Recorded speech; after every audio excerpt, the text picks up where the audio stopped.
آپ حضرات کو پتہ چل گیا ہوگا کہ ہم 4 رفقا 5 اگست کو کوئٹہ سے سعودی عرب کے سفر کے آگے، اس میں ایک میں تھا، قاسم شاہ آغا صاحب تھے، حاجی نسیم تھے، اور ایک ہمارے ساتھی ہیں ایبٹ آباد کے پیر عالم زیب شاہ۔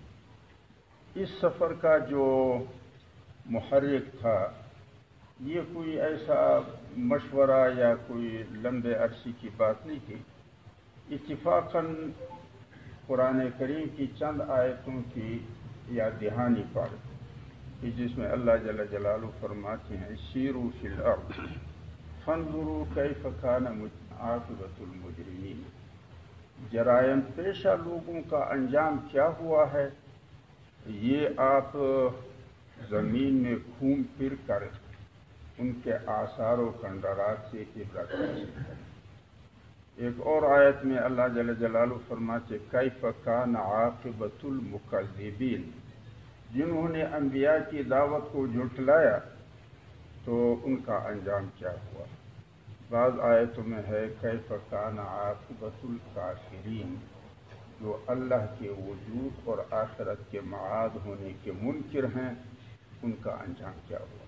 تو اچانک ان آیتوں کی جانب جب توجہ ہوئی اور کچھ مذاکرہ ہوا تو وہیں پہ میرا ارادہ بنا کہ اب اس آیت اور ان ہدایات کی پیروی میں یہ سفر کرنا چاہیے، کیونکہ اگر سیرو کا جو لفظ ہے وہ حکم اور امر کا ہے، اگر وجوب کا نہ ہو اس کے بعد تو یقیناً اس میں ہوگا۔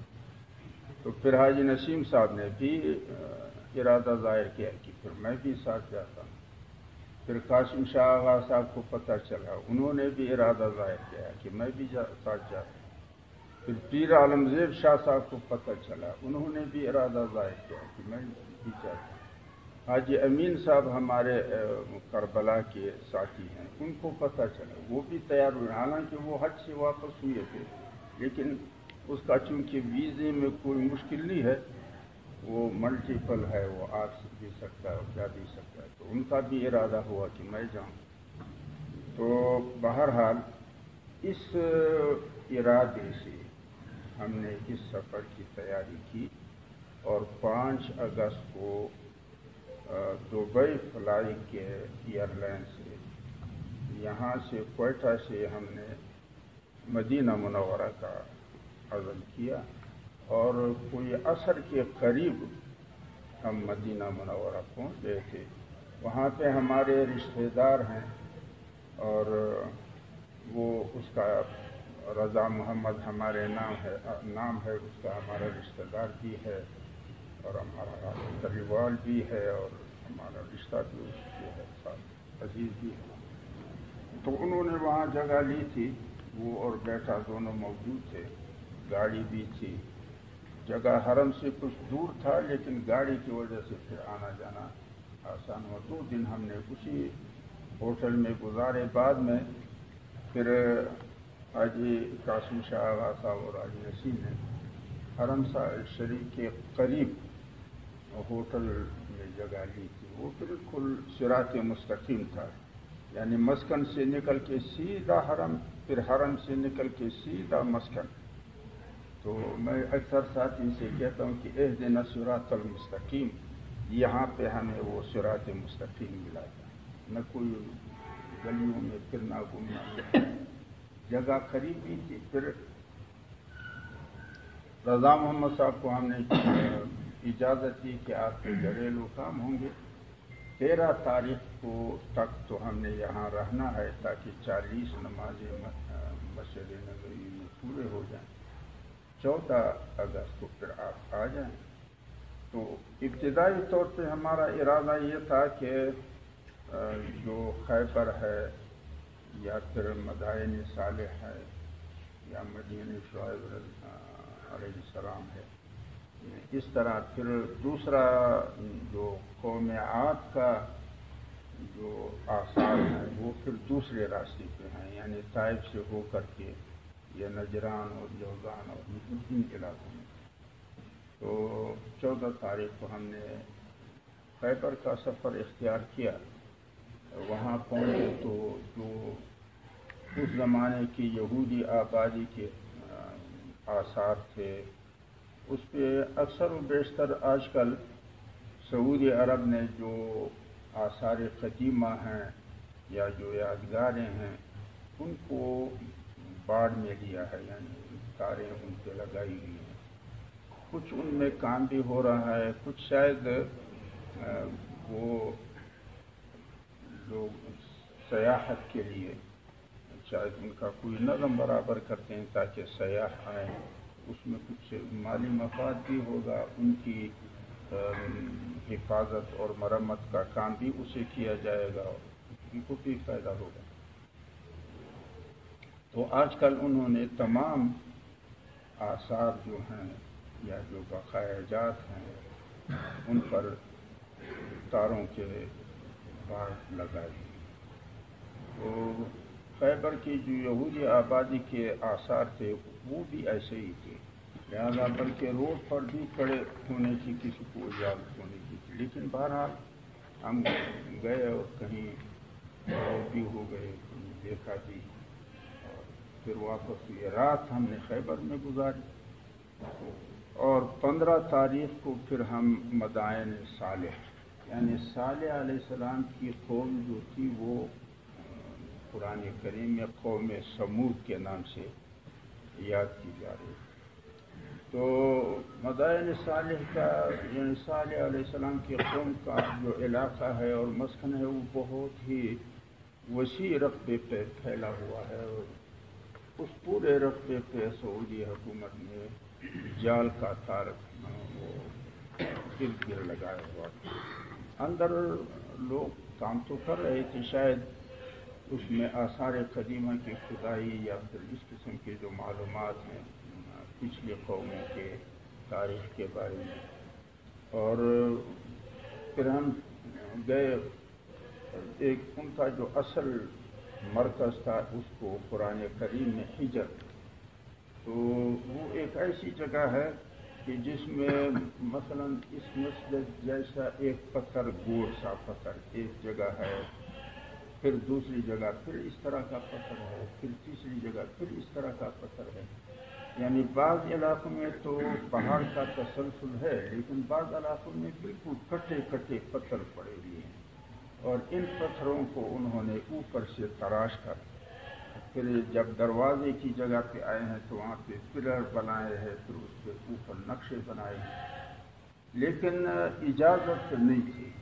ہم سیدھے گئے ان کے دفتر میں اور وہاں سے اپنا ٹکٹ لے کر کے پھر ان کی اپنے بسیں چلتی تھی، ان بسوں میں جا کر کے وہاں انہوں نے 2-3 جگہ ہمیں بتائے.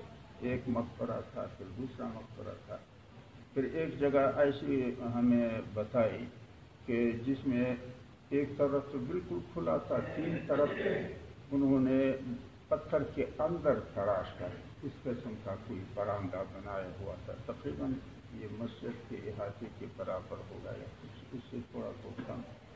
تو اس میں وہ بیٹھنے کے ہم تو ہمارے تو صوفہ سیٹ ہوتے ہیں، انہوں نے پتھر کو ایسا تراشا تھا کہ انسان اس پہ ایسے بیٹھ سکے. تو پھر آس پاس کے جو پتھر بڑے بڑے پتھر تھے جس میں یہ جگہ بنائی گئی اس پہ نقش و نگار تھے. اس طرح کے بھی تھے کہ جو محافظ کھڑے ہونے کی جگہ تھی. تو لگتا یہ تھا کہ یہ کوئی ان کا جرگہ حال ہوگا یا کوئی عدالت ہوگی یا کوئی مجلس مشاورت کی جگہ ہوگی. تو پھر اس رات ہم نے تبوک پہنچایا. تبوک میں جو مشہور لڑائی نبی صلی اللہ علیہ وسلم کی ہوئی، وہاں پر ہمارے مولوی آغا محمد صاحب ہیں جو پشین کے ہمارے سابق امیر تھے، اب اللہ کو پیارے ہو گئے ہیں، اللہ کی مغفرت کی. اس کے بھتیجے مولانا محب اللہ صاحب نے تبوک میں تھے. کچھ ہمارے کچھ لاکھ کے بھی لوگ تھے. تو رات ہم نے وہاں ان کے ساتھ گزاری. انہوں نے بہت پرتکلف مہمان نوازی کی اور بڑے اچھی خدمت میں. پھر صبح روانہ ہو گئے. ایک پنجاب کے ساتھی تھے، اس کا نام تھا دانش. وہ انجینئر تھے بنیادی طور پہ، اور وہ دمام میں کام کرتے تھے. مکہ مکرمہ میں ہم سے ملے تھے، مدینہ منورہ کے مسجد نبوی میں ملے تھے. تو انہوں نے کہا کہ میں تو دمام کا باشندہ ہوں، دانش میرا نام ہے، بنیادی طور پہ انجینئر ہوں، پنجاب کا ہوں، لیکن جب آپ حضرات یہاں آئیں گے تو میں تمہارے استقبال کے لیے جگہ اس نے بتائی کہ میں وہاں کھڑا ہوں گا اور پھر میں یہاں. تو جب ہم وہاں سے روانہ ہوئے تو ہمارے جو تبوک کے ساتھی تھے ان کو معلوم تھا، تو ان سے رابطہ ہوا. تو جہاں جگہ بتائی تھی وہ بالکل مدین جو شعیب علیہ السلام کے قوم کا مسکن تھا، اس کے قریب تھا. ایک پیٹرول پمپ تھا، اس کے وہ کھڑے تھے، تو پھر اکٹھے ہوئے. تو وہاں پھر یہ تھا کہ پہلے ہم ان 12 چشموں پہ گئے جو موسیٰ علیہ السلام کی نسبت سے بیان کیے جاتے ہیں. اور یہ 12 چشمے بحیرہ احمر کے بالکل کنارے پر ہیں. جب یہاں اس مقام پہ آپ کھڑے ہو جائیں تو بالکل پہاڑ کے اس پار جو پہاڑ نظر آتا ہے وہ مصر کا. اور جب اس مقام پہ کوئی پہنچ جاتا ہے تو جس کے پاس وہ موبائل ہوتا ہے تو اس کو میسج آتا ہے کہ مصر میں آپ کی آمد کو خوش آمدید کہتے ہیں. تو وہ دانش صاحب کے ساتھ تھا، تو اس نے کہا میرے موبائل پر یہ ایک میسج اب آ گیا ہے کہ مصر آمد پر آپ کو خوش آمدید. پھر اس کے بعد ایک اور جگہ تھی اسی بحیرہ احمر کے کنارے تھی، جو ساتھی بتا رہے تھے کہ ایک بہت اونچا پہاڑ ہے جس پر موسیٰ علیہ السلام نے لاٹھی مار کر اس کو کس طرح 2 میں تقسیم کیا. اس پہ ہم جا رہے تھے، لیکن وہاں پہ ہمیں حکومت نے اجازت دی. وہاں پہ بھی انہوں نے باڑ لگائے آگے جانے کے بعد. پھر واپس ہوئی تو ہم پھر اس مقام پہ گئے جہاں موسیٰ علیہ السلام نے شعیب علیہ السلام کے ریوڑ کو جس کنویں سے پانی پلایا تھا اس کنویں پہ گئے. اس کنویں کا کھٹ تو موجود تھا لیکن پانی تو اب نہیں تھے.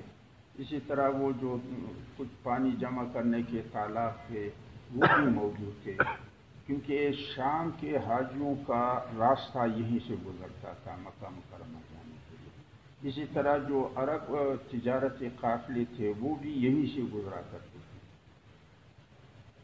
اور پھر شعیب علیہ السلام کی قوم کی رہائش بھی اسی طرح کی تھی، پہاڑوں کے اندر مغاروں میں انہوں نے اپنے لیے مسکن بنائے تھے، گزارا، لیٹنے سونے مہمان یہ اس کا. تو کچھ جگہوں پہ ہم تھے. پھر واپس ہم آئے تبوک، رات پھر تبوک میں گزاری. تو 17 تاریخ کو پھر ہم یہ جو بحیرہ احمر کے کنارے کنارے راستہ جاتا ہے، اور یہی راستہ عرب تاجروں کے قافلوں کا بھی تھا، وہ جدہ تک جاتا ہے. تو بدر کو بھی جاتا ہے، مدینہ منورہ کو بھی جاتا ہے. تو اس راستے سے ہوتے ہوئے بحیرہ احمر کے کنارے ایک بندرگاہ ہے ینبوع، اس میں ہم نے رات گزاری. صبح 18 تاریخ کو پھر وہاں سے روانہ ہوئی اور شہدائے بدر کی زیارت کی. پھر اسی راستے سے آگے مکہ مکرمہ کی جانب نکلے. تو ابوا ایک جگہ ہے جہاں پہ پیغمبر صلی اللہ علیہ وسلم کا ننیال ہے، اور وہاں پہ اس کے والدہ صاحبہ کی رحلت کی تھی، اور ایک پہاڑی پر اس کا مزار ہے. تو وہاں ہم گئے، لیکن اس پہ بھی انہوں نے باڑ لگایا تھا، پہاڑی پہ جانے کو نہیں دیا. لیکن بس پہاڑی کے آؤٹ میں ہم کھڑے ہو گئے، بس وہیں سے دیکھا پھر واپس ہوئی. جو حیفا پھر اس راستے کا میقات ہے، یہی سے ہم نے عمرے کا احرام باندھا. مکہ مکرمہ میں داخل ہوتے ہوئے اسی راستے سے حضرت میمونہ رضی اللہ تعالیٰ عنہ کا مزار بھی ہے وہ زیارت بھی کی، پھر عمرہ ادا کیا. پھر ہمارے ابو آغا صاحب یعنی عبدالحادی آغا صاحب جو یہ ٹور آپریٹر اس کو کہتے ہیں کیا، جو حاجیوں کو لے جاتے اور لاتے ہیں، انہوں نے ہمارے لیے مکہ مکرمہ میں جگہ لی تھی. اور مدینہ منورہ سے حاجی امین صاحب اور ابو آغا صاحب، وہ مدینہ منورہ میں حاجی امین صاحب کا چونکہ پرانا ایک اس کا مسکن ہے، جو جب بھی جاتا ہے تو وہی اس کی رہائش ہے، وہ اسی مسکن پہ گئے، ہم کو وہ ہوٹل میں گئے. پھر ابو آغا صاحب اور امین آغا صاحب ہم سے پہلے مکہ مکرمہ آئے. پھر امین آغا صاحب ابو آغا صاحب سے بھی پہلے پاکستان آئے، اور جس دن ہم آئے تو اسی دن ابو آغا کا فلائٹ کا پاکستان تھا، اور ہمارے لیے اس میں حرم شریف کے قریب جگہ دی تھی، وہ بھی بس صراط مستقیم تھا، سیدھا حرم میں آئے پھر سیدھا مسکن پہ جائے. تو مکہ مکرمہ میں آنے کے بعد ہم نے وہ ارادہ ترک کر لیا کہ ہم طائف کے راستے سے نجران اور قوم عاد، کیونکہ قوم عاد کا جو مسکن ہے وہ سعودی عرب کا جو بارڈر عمان اور بحرین سے لگتا ہے یہ اس علاقے میں ہے، اور وہ حضرموت سے لے کر کے نجران ہے، یہ جو ریگستانی علاقہ ہے جس کو قرآن کریم میں احقاب کے نام سے یاد کیا جاتا ہے. احقاب عربی لغت کا معنی اس ریتلی تیلوں کو کہتے ہیں، اور اس میں ہمیشہ کے لیے رات ریت کہتے ہیں اڑتی رہتی ہے، کوئی بھی چیز اگر ہو تو پھر آپ کو نہیں ملتی. تو اس کو ہم نے اس لیے ترک کیا کہ یہ جو ایک سفر ہم نے کیا وہ بھی 6300 کلومیٹر، تو ہم نے کہا کہ یہ دوسرا سفر تو اس سے بھی زیادہ سفر کا ہے. اور پھر ہمارا ارادہ یہ تھا کہ اردن جائیں اور پھر اردن سے پھر بیت المقدس پہ جائیں، لیکن وہ عمرے کے ویزے پہ کوئی ویزا دے نہیں رہا تھا. وہ کہہ رہے تھے کہ اگر وزٹ کا ویزا ہو تب تو پھر ہمارے سفارت میں بھی ایک بندہ تھا جس میں ہمارے ساتھی ہیں عبدالحی کارکٹ صاحب نے ان سے رابطہ کیا تھا، اور وہ بھی ہمارے ساتھ رابطے میں تھے. تو اس نے کہا کہ عمرے کے ویزے پہ چونکہ ویزے نہیں ملتے ہیں، وزٹ کا ویزا ہے نہیں، تو اس لیے وہ نہیں کر سکتے. بہرحال وہ ہم نے چھوڑ دیا. پھر عالمگیر شاہ صاحب کی رائے یہ تھی کہ اگر اللہ نے چاہا اور پھر دوبارہ کوئی ہماری ہمت بندی تو پھر پاکستان ہی سے وہ تمام مثلا شام و عراق و بحرین اور عمان اور سعودی اور یہ سارے شام و ترکی وغیرہ جہاں پہ یہ انبیاء علیہ السلام کے تذکرے ہیں یا مقامات ہیں، تو پھر تمام کے ویزے لے کر کے وہیں سے پھر اسی ارادے سے پھر دبئی آ کر کے پھر اپنی گاڑیوں میں سفر اختیار کرتے ہیں. تو پھر اور درمیان میں سعودی عرب کی پالیسی بھی بدل چکی تھی، اور اس میں یہ تھا کہ اگر 3 مہینوں کے ویزے پہ عمرے کے لیے کوئی آئے ہوں تو وہ 25 دن سے زیادہ سعودی میں سکونت نہیں کر سکتے. تو اس وجہ سے بھی پھر ہم نے وہ سفر کو مختصر کیا. پہلے تو ہماری واپسی مدینہ منورہ سے تھی کوئٹہ، پھر ہم نے اس کو تبدیل کیا جدہ سے اسلام آباد، اور جدہ سے اسلام آباد تک جو فلائٹ تھا وہ پاکستان کا تھا، لیکن سروس اس کی جیسا کہ ہے اسی طرح کی تھی. اور یہاں پر وضو بنانے کی جگہ تھی، وہاں پہ پانی نہ کچھ نہ کچھ، لیکن ہمارے لیے اس لیے سہولت کا باعث ہوا کہ سیٹیں خالی تھیں، اس لیے پھر ہم 3 سیٹوں پہ پاؤں پھیلا کر کے، ورنہ تو 5 گھنٹے ایک سیٹ پہ بیٹھ کے یہ سارے ٹانگیں سن ہوتے ہیں. تو باقی وہاں پہ جو آج کل تو سوشل میڈیا ہے، میرے خیال میں ہمیں اتنا پتہ نہیں ہوگا نہ اتنا یاد ہوگا جیسے کہ آپ لوگوں کو پتہ. وہ ساری چیزیں شاید آپ لوگوں کی ادھر میں ہم نے آپ سے اچھا زیارت کیا ہر جگہ. ہاں ادھر جب میں ساتھی سے سنتا ہوں تو وہ ہم سے زیادہ اس سے واقع ہے. تو یہ ہے ہمارے سفر کا مختصر حال ہے. باقی آپ حضرات کو معلوم